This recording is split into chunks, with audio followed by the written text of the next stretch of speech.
2 months after 9/11. Get out of it! Get out of it! A passenger jet The house started vibrating. slams into Queens, New York. The whole street was covered in flames. 265 people are dead. What the hell happened? I will never forget this. It looked just like September 11th. We asked for air cover. New York City has that. Many fear the crash is no accident. Everybody thought it was a terrorist attack. This was probably the most complex investigation that I had ever directed. It came in fast and steep. Let's hope it's not what we think. Mayday.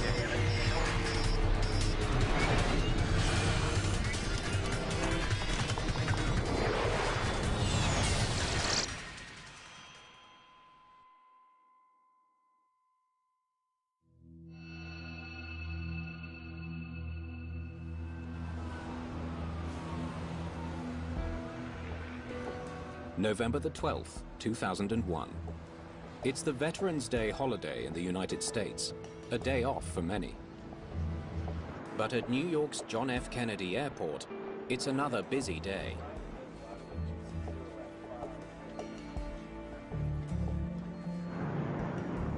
American Airlines Flight 587 is carrying 251 passengers en route to the Caribbean.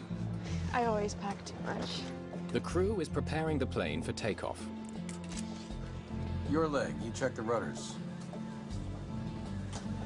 Rudders check. Okay. Taxi checklist is complete. Captain Ed States is a former military pilot who joined American Airlines 16 years ago. Leads on. Temperature check. I'm just gonna double check the winds here. First Officer Sten Molin will be the pilot flying today. 101.1. Winds checked. He and the captain had flown together quite a bit before and liked flying together. So in that aspect, this was a normal trip. Takeoff data is set.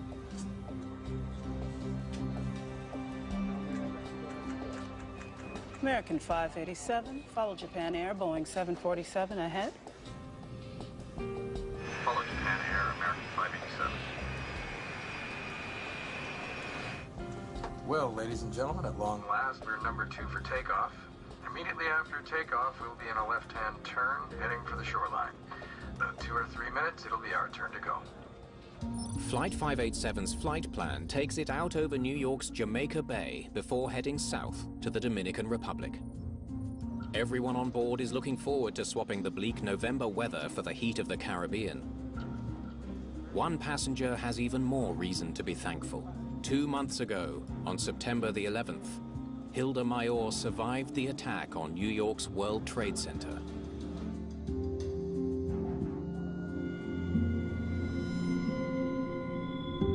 She was working on the ground floor when terrorists flew 2 airliners into the Twin Towers, killing more than 2,500 people. 9/11 was perhaps, well, not perhaps, was the biggest terrorism event that had occurred in U.S. territory. September 11th was a day that I don't think anybody who lives in New York will ever forget. It was a day that changed not only the city, but the whole world.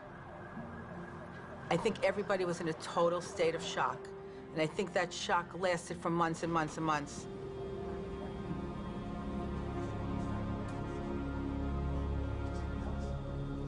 American 587, Kennedy Tower. Caution, wake turbulence, runway 31 left. Taxi into position and hold. flight attendants, prepare for takeoff, please. You have the airplane. The captain indicated the first officer would be the flying pilot on this leg. The captain designated him to fly the flight. That's routine. It's the captain's choice. American 587, runway 31 left, cleared for takeoff. The first officer asks about their distance behind the plane that just took off. You happy with that distance? We'll be all right once we get rolling. He's supposed to be 5 miles by the time we're airborne. That's the idea. So you're happy. Lights? Yeah, lights are on. Takeoff checks complete. I'm on the roll.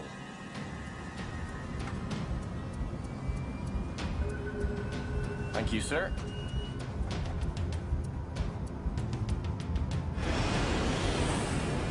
They perform the takeoff. It's all done professionally. It's all done by standard procedures. V1.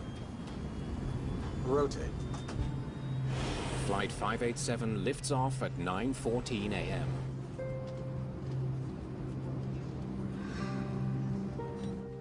American 587 Heavy, climb and maintain 13,000. In the homes below, residents of Queens, New York hear the familiar sound of jets overhead. Planes, take off and land. They fly right over the peninsula every 45 seconds. It was just a normal thing. A patch of turbulence rocks the plane. Oh boy. Max power. You all right? Yeah, I'm fine. Hang on to it, hang on to it. Let's go for power, please. 2,300 feet above the ground. Disaster strikes.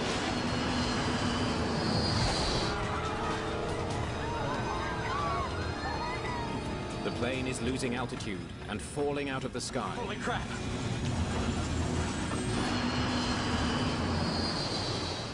There are 31,000 kilograms of flammable jet fuel on board.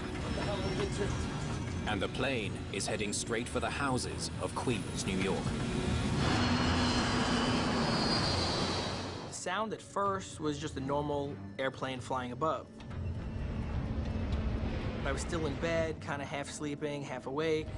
As it started to get louder, that's when you felt a little vibration.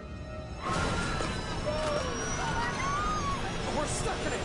Tower, look to the south. There's an aircraft crashing. Airplane going down. Get out of it! Get out of it! Get out of it!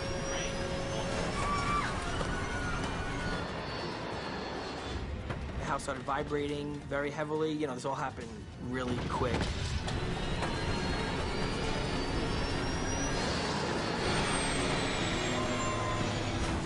The fuel ignites a massive fireball, engulfing several homes. Plane crashed pretty much like in the backyard in the street, exploded. My whole window was bright orange, really loud, really bright. I just jumped up looking for my glasses and pretty much with my dad ran out to the front of the house.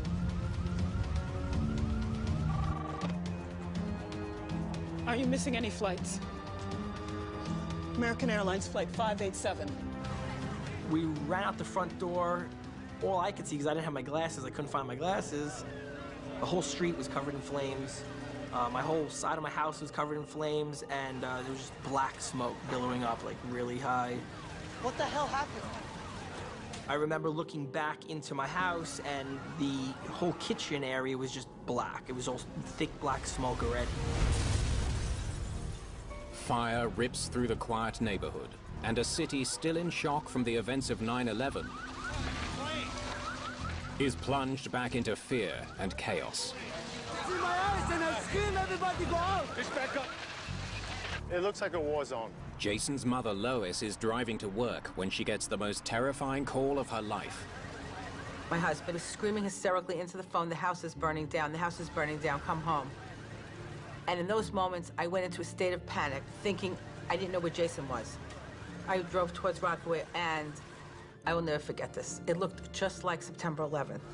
All I saw was the black smoke and the flames for like what looked like a mile. The whole area looked like it was on fire. And I realized that my house was like gone.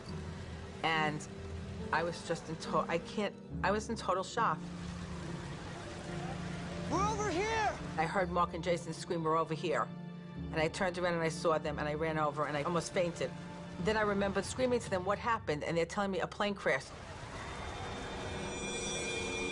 The horrific scene seems to echo the events of September the 11th. All 260 people on board the plane are dead, as well as 5 people on the ground. Everybody thought it was a terrorist attack. Many people fear the worst.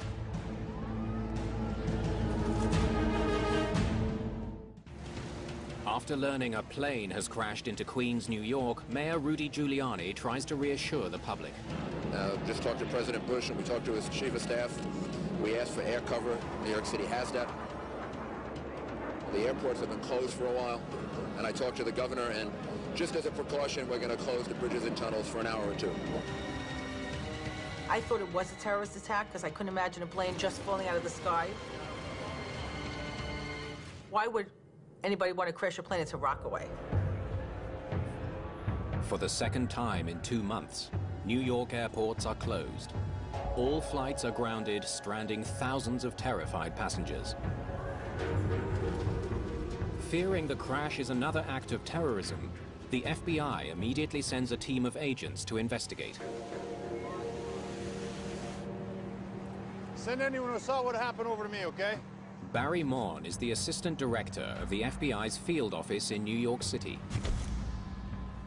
8 weeks earlier, he was at the scene when the World Trade Center collapsed. He pulled his team out just before the Twin Towers came down. We were still heavily involved in the investigation of 9/11. So when I heard about it, I immediately got concerned as to, was this another terrorist attack? But the FBI isn't working alone. This is first and foremost a plane crash. This investigation is being led by the National Transportation Safety Board to make sure that the facts are fully known to the American people.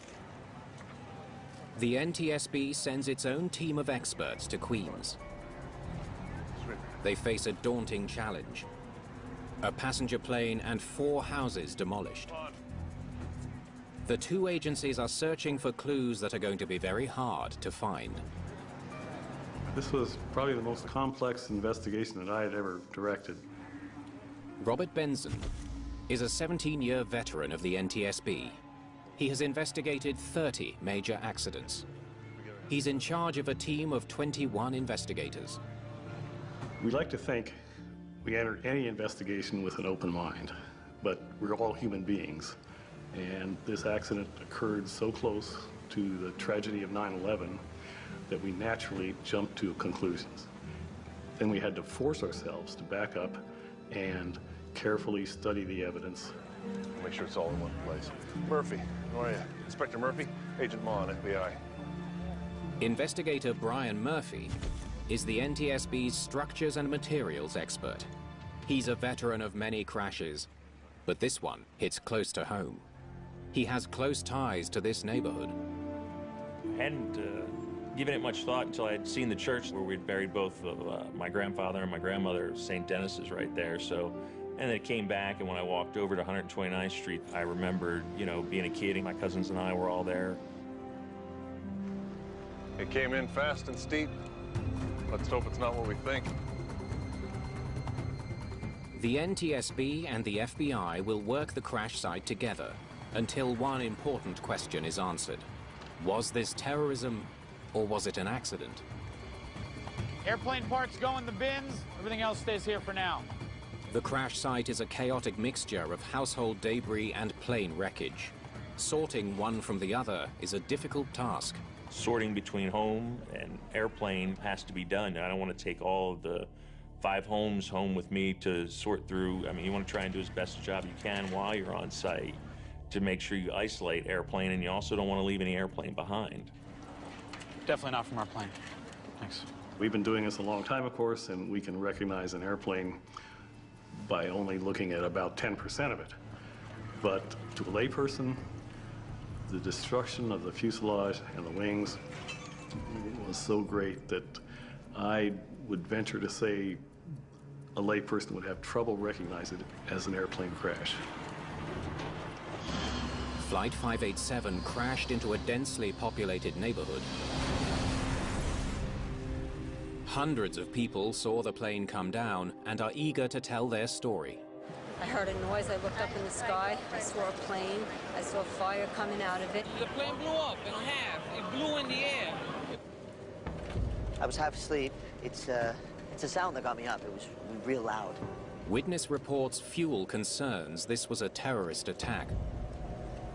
Some of the witnesses were saying they saw the plane explode in the air, that they saw a huge fireball, and sounding like it had been a bomb on board.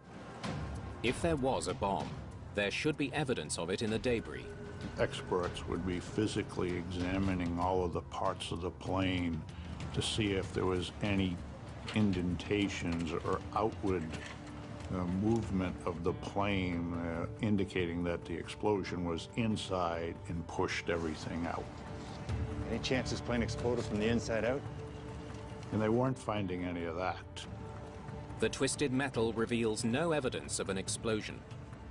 But there are other signs to look for. They would be looking for any explosive residue in any parts of the plane, which would usually tells us that this occurred because of an explosion. Investigators take swabs from the debris and send them to be tested for explosive material. We did a number of other things too. We went over to the airport and we talked to the baggage handlers, we talked to the airline personnel. You know, did they note anything suspicious pertaining to the passengers on this flight? The two agencies could soon get the answers they need.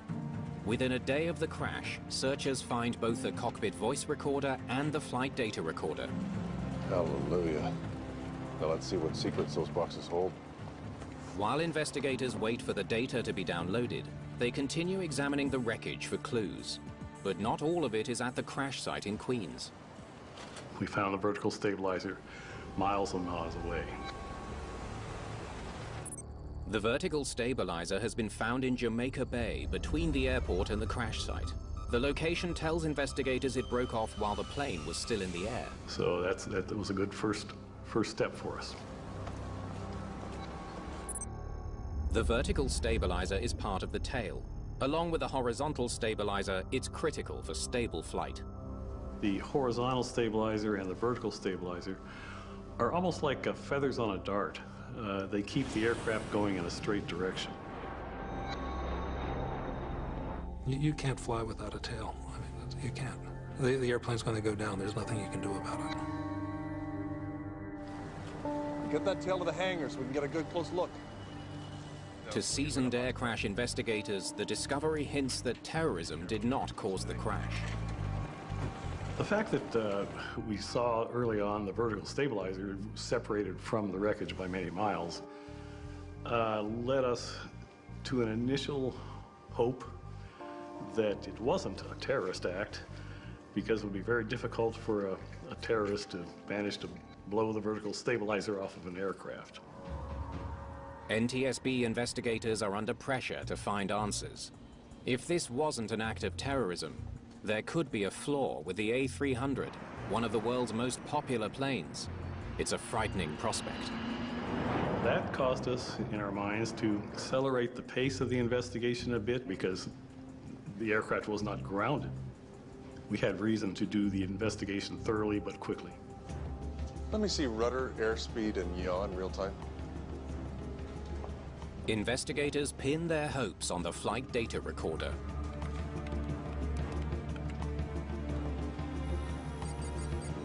They immediately notice something unusual. Look at these rudder inputs. The rudder helps pilots turn the plane by deflecting the oncoming air. The more it pivots, the more the air is deflected and the sharper the turn.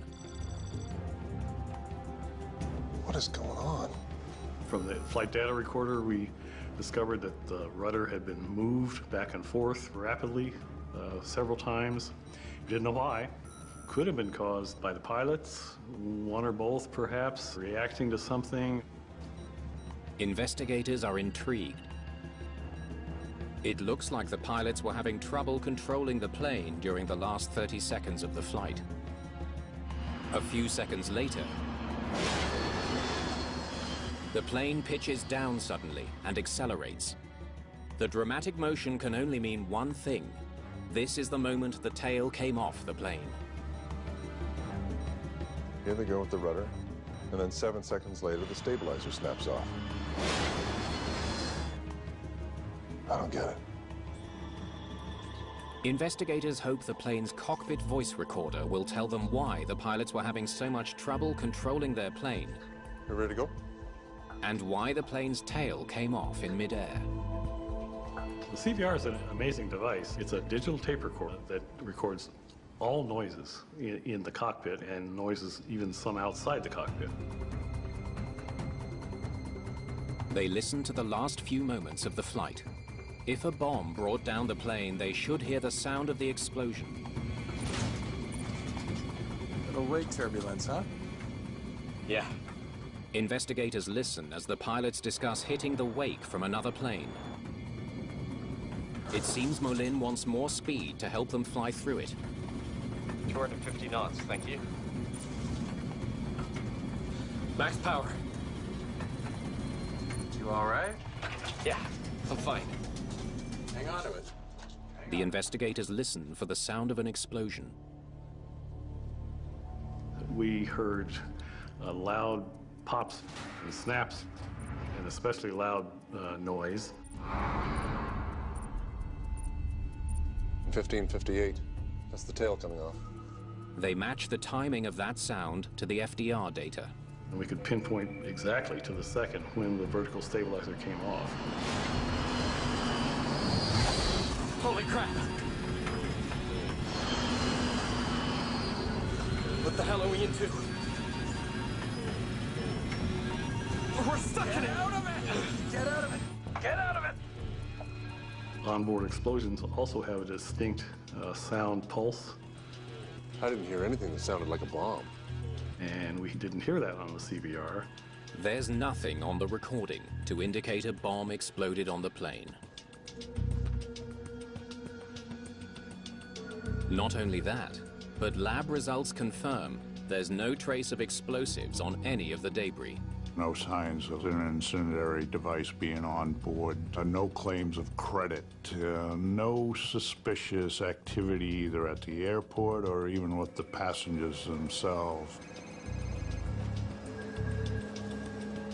Nothing on the flight recorder. No explosion. This was in all likelihood either a mechanical error or a pilot error. I'm not surprised. It seems consistent with what we're finding. Once determination is made that it's not a criminal matter, Let's wrap it up, guys. We're done here. then we totally go away, actually. The FBI leaves the investigation in the hands of the NTSB.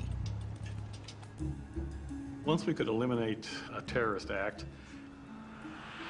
then the investigation took on a different focus. We were sure now it was an aircraft accident. All right. Back to the wreckage.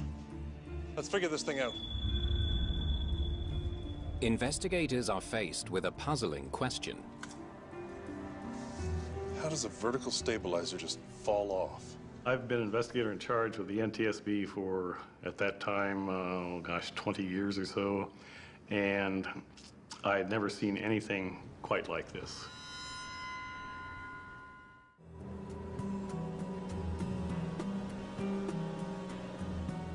Investigators study the vertical stabilizer recovered from Jamaica Bay. They look for any clues that might explain why it broke off. Here's a case where the vertical stabilizer failed during a routine flight. And this is a very rare event, and we're trying to understand what are the factors involved in it. As they take a closer look at the edge that broke away from the rest of the plane, they make a surprising discovery. The fitting just ripped apart.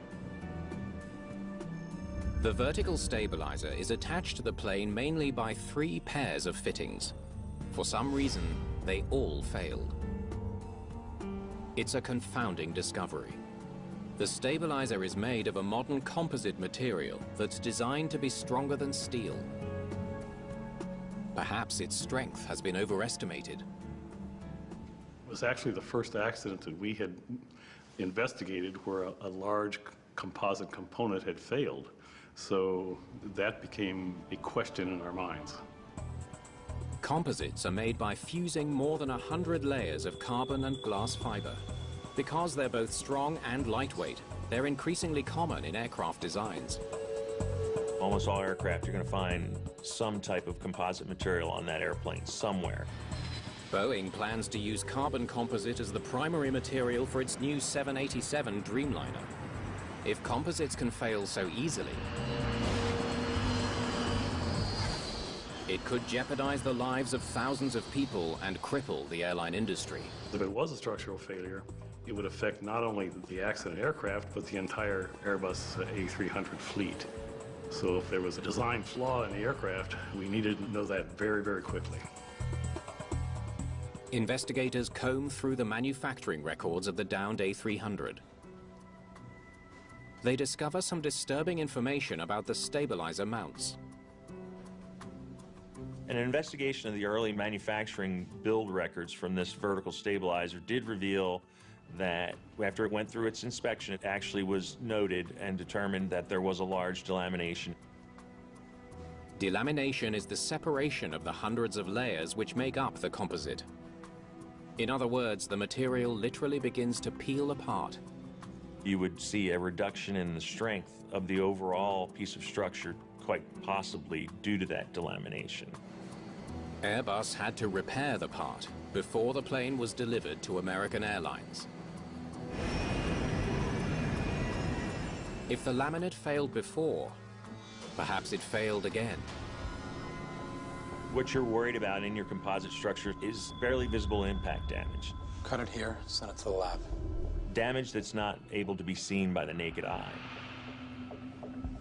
Investigators study microscopic scans of the composite material, looking for evidence of delamination. It looks fine to me. They come up empty. There's no sign that the composite is peeling apart. If the material wasn't the problem, then perhaps it's the design of the mounts that's faulty.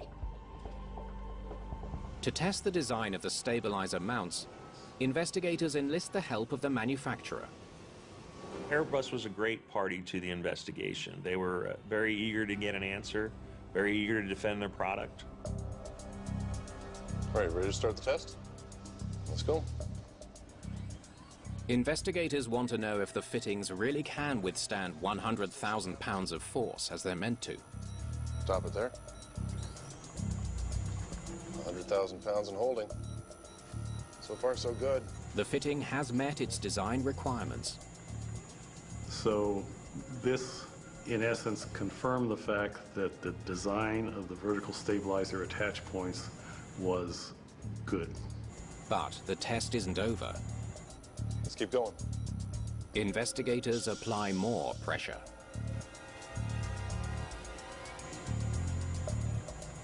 That's 150,000.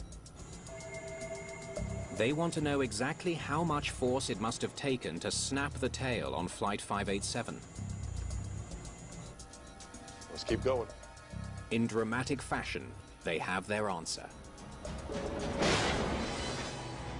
At the time the vertical stabilizer failed, the right rear lug was experiencing a load of about 200,000 pounds of force. That's twice the force that the mounts were designed to handle. So what would cause that kind of pressure? Somehow, more than 200,000 pounds of pressure ripped the tail fin from the plane, a force far stronger than anything an A300 should normally encounter.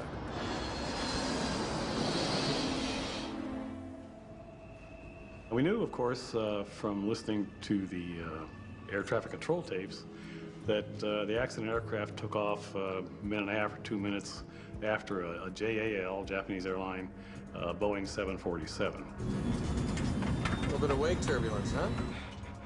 Yeah. The captain says, a little wake turbulence, huh? Could that turbulence have been strong enough to tear the tail from the plane? What the hell are we into? Wake turbulence is caused by the movement of air over and under the wing. When the two streams of air meet at the wingtips, they combine to create a powerful vortex that trails behind the plane. So you can almost imagine two tornadoes coming off the wingtips of an airplane. The effects of wake turbulence vary upon the size of the aircraft encountering the turbulence. Small planes face the greatest risk, especially when flying behind large airliners. The powerful turbulence can be catastrophic. Pilots are trained to avoid the wakes coming off planes ahead of them by staying back a safe distance. Investigators wonder if the pilots of Flight 587 miscalculated that distance as they waited to take off behind a jumbo jet. Japan Airlines 47 Heavy, runway 31 left, cleared for takeoff. The JAL flight took off at 11 minutes after 9. American 587, Kennedy Tower. Caution, wake turbulence, runway 31 left. Taxi into position and hold. You have the airplane. They had been cautioned about wake turbulence behind the 747 by air traffic, so they would all have been aware of it. A minute and a half later, Flight 587 was cleared to take off in the same direction. American 587, runway 31 left, cleared for takeoff. Investigators know the first officer was concerned about their distance from the 747. You happy with that distance? We'll be okay once we get rolling. He's supposed to be 5 miles by the time we're airborne. That's the idea. So you're happy. Lights? Maybe they got too close. If the pilots misjudge the distance to the plane ahead, I'm on the roll. Airport radar information should reveal their mistake. Investigators plot the paths and distance of the two planes. Never closer than 5 miles. They should have been fine. Their calculations show that Flight 587 was flying at a safe distance. The wake should be too weak to be dangerous. The separation was entirely within Federal Aviation Administration regulations. But after they hit the wake, the tail falls off. Was this some kind of super wake? Our job then became to figure out how strong the wakes were. Many factors can influence the intensity and direction of wake turbulence, the strongest of which is weather. Weather and wake turbulence go hand in hand in a sense. In fact, wake turbulence is almost a weather phenomenon. I mean, it's air movement. In a perfectly calm wind condition, for instance, the wake turbulence off of an aircraft goes straight back and affects anything straight behind it. If you have a crosswind, the wakes off the tips of the wings actually blow with the wind. They remain rotating, but they move. Winds were just 11 knots. Investigators discover that there was very little wind as Flight 587 took off. That may have made things worse. There was no wind to help dissipate the vortex. NASA scientists conduct a study to determine exactly how strong the wake would have been. They said at the time of the encounter by the accident aircraft, the wake from the 747 had dissipated 20 to 40% or so. The vertical stabilizer can withstand almost 200,000 pounds of bending force. Even at full strength, the wake from a 747 should not be strong enough to snap the tail off an A300. At 80% of its strength, it could not have done any damage at all. Not even close to what it would take to rip the tail off an Airbus. Investigators return to the best clue they have, the unusual rudder movements. 11 degrees left. 11 degrees right. We saw the rudder go back and forth to its maximum deflection several times very, very rapidly. As of this point, we still didn't know why, but that was something that raised our eyebrows. 11 degrees left. 11 degrees right. Could he have ripped the tail off his own plane? We need to determine whether that particular motion would be violent enough to snap the vertical stabilizer off. Normally, pilots only move the rudder a couple of degrees in either direction to steer the plane. Investigators wonder if the extreme rudder movements on Flight 587 created the aerodynamic force needed to tear the stabilizer off. You ready? To find out, they create a computer simulation of an A300 and fly it the same way as First Officer Mullin, moving the rudder 11 degrees back and forth 3 times. With each rudder deflection, the aerodynamic loads on the tail increase.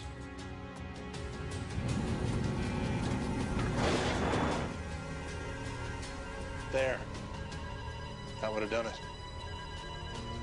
And it was those increasing loads that caused this. They concluded that it was the inputs that were being made on the controls that led to the structural failure, and then no other factor. Well, he's doing it to himself. And by way of analogy, you stick your hand out a car window going 60 miles an hour, and you can feel it being pushed backwards. Well, try sticking your hand out the window when you're going 250 miles an hour. Well, you probably lose your hand. What was he thinking? The discovery finally explains what happened to American Airlines Flight 587. But it doesn't explain why. So now we've eliminated several items, and we're starting to look at the actions of the flight crew very carefully. It's clear the pilots should have had no trouble handling the amount of wake turbulence they experienced on takeoff. Our studies through NASA indicated that the strength of the wakes were not that severe. They were easily manageable. Normally in wake turbulence, an airplane, especially as large as an A300, can respond itself to the wake turbulence. There's a momentary discomfort. Oh boy. And then the airplane resumes normal flight. But that's not what happened on Flight 587. A little wake turbulence, huh? The captain commented a little wake turbulence. Yeah. He may have been questioning the first officer's response. And he was just saying, you know, it was not that big a thing, was it? You all right? Yeah, fine. What's surprising was the first officer's response. There really should not be a call to have that kind of aggressive actions to it. They don't understand why an experienced pilot would move his rudder so violently to fly out of the wake.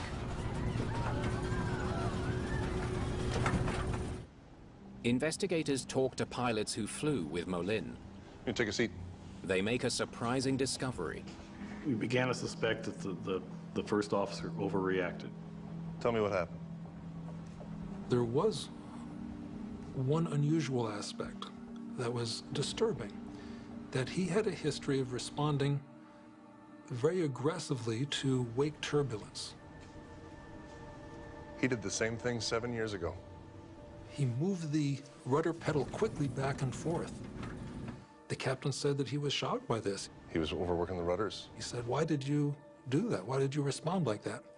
And according to the statement, the first officer said they taught us to respond like that in the training. Is it possible that the airline is teaching their pilots such a dangerous maneuver? Investigators have to find out before another pilot makes the same mistake. Get out of it! Get out of it! Holy crap! Investigators believe the first officer was following his training when he overreacted to wake turbulence. They discover that one of the situations Molin trained for likely taught him a dangerous lesson. American Airlines pilots are trained to recover from steep rolls, up to 90 degrees wing down, an almost unheard of occurrence. This isn't what happens in flight. You recover much quicker. You roll the airplane 5 degrees and then you put it back. You never let it get to 90 degrees. There's no history of this. Wait for 90 degrees. To make the exercise more effective, unfortunately, the simulator was programmed not to respond to any pilot inputs within the first few moments. Recover now. Recover now. The only way to recover is with sustained rudder inputs.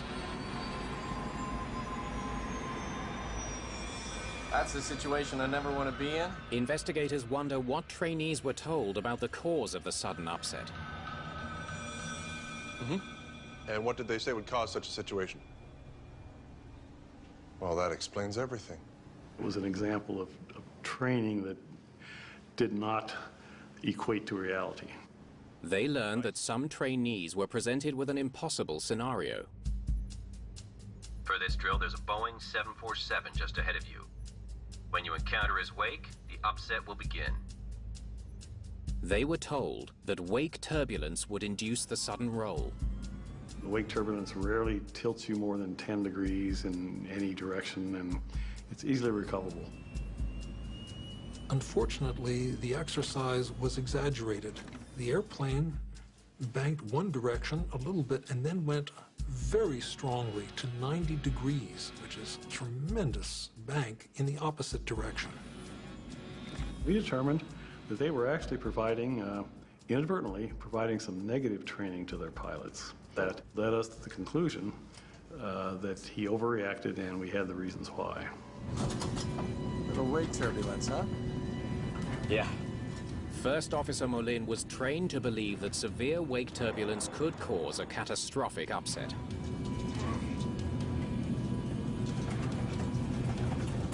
Max power. You all right? The captain asks him, "Are you all right?" And it's noteworthy that the captain does not add max power. In the captain's opinion, max power is not appropriate in this situation. The first officer began responding with wheel back and forth and accompanied by rudder, back and forth rudder. Hang on to it. Hang on to it. He thought it was some outside turbulence or something else that was happening, and he was making opposite controls and was fighting himself and didn't know that it was actually his inputs that were causing the problem. First officer overreacted on the rudders. He didn't let the aircraft stabilize in one position or the other, so it hits a stop and then whips itself back and forth, and this creates huge loads on the vertical part of the fin. The first officer's actions stressed the vertical stabilizer until it breaks under the strain. What the hell are we into? Get out of it! Get out of it! Get out of it!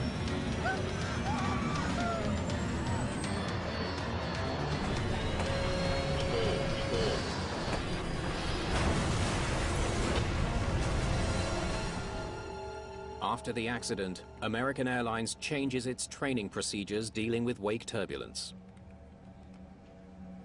Once it became clear that some negative training was going on, American Airlines, to their credit, revamped the program to prevent this type of activity. The training simulator has been modified to be more realistic. Inputs have an immediate effect.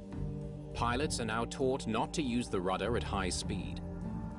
A new warning light is also installed in the cockpit to help prevent pilots from deflecting the rudder too far during flight. Well, when people ask me about the effects of 587, I hark back on the incredible loss of life. It's the second worst accident in U.S. history. I lost everything, but other people, look at all these people who are dead. So it puts it in perspective for you. Since this accident, the industry made major changes in terms of pilot training and made a big effort to help pilots understand this situation so that they will not be caught by surprise, so this will never happen again. Don't miss Incredibly Small World, the eye-opening series that reveals the amazing lives of people with dwarfism across the globe, premiering tomorrow at 9.